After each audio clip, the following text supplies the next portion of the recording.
ఉద్యమాల ద్వారా అస్థిరత సృష్టించాలి అనుకుంటాం అన్నది బంగ్లాదేశ్లో సక్సెస్ అయింది.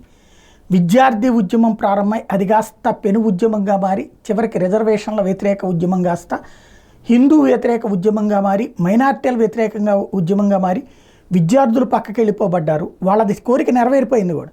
కానీ హిందువుల మీద దాడులు, క్రైస్తవుల మీద దాడులు, ఇతర మతస్థుల మీద దాడులు, హింసాకాండ సాగుతోంది. అది ఒక ఎత్తు అయితే ఇప్పుడు బెంగాల్లో మమతా బెనర్జీకి వ్యతిరేకంగా విద్యార్థుల ఆందోళనలు అన్నది పతాక స్థాయి జరిగింది. అక్కడేమో హసీనా ఊరు వదిలి దేశం వదిలిపోతే ఇప్పుడు ఇక్కడ ఎవరిని వదిలించాలని చూస్తున్నారు.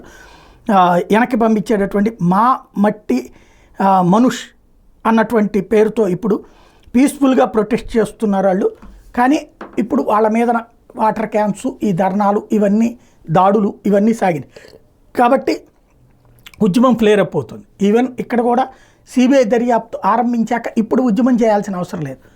నాకు అనిపిస్తున్నది ఏంటంటే ఇక్కడ ఉద్యమాలు, ఇక్కడ హింసాకాండ తర్వాతన అది ఐఎన్డీఏ కూటమి భాగస్వామ్య పక్షమైనటువంటి రాష్ట్రంలో కూడా జరిగింది కాబట్టి అట్లాగే ఎన్డీఏ భాగస్వామ్య పక్షాల రాష్ట్రాల్లో ఏదో ఒక కారణాలతో ఉద్యమాలు చేపిస్తే తద్వారా దేశమంతా అల్లకల్లోలం, రైతు ఉద్యమాలనిను, రెజిలర్ల ఉద్యమాలనిను, లేకపోతే కనుక సిక్కుల ఉద్యమాలనిను ఇట్లాంటివి తీసుకొచ్చి ఏది మన దీని పేరుతో వక్ఫ్ వ్యతిరేక ఉద్యమనినో, వక్ఫ్ బిల్లుకు వ్యతిరేక ఉద్యమనినో ఇట్లాంటివి తీసుకొచ్చి రప్చర్ చేయడానికి రంగం సిద్ధమవుతోంది.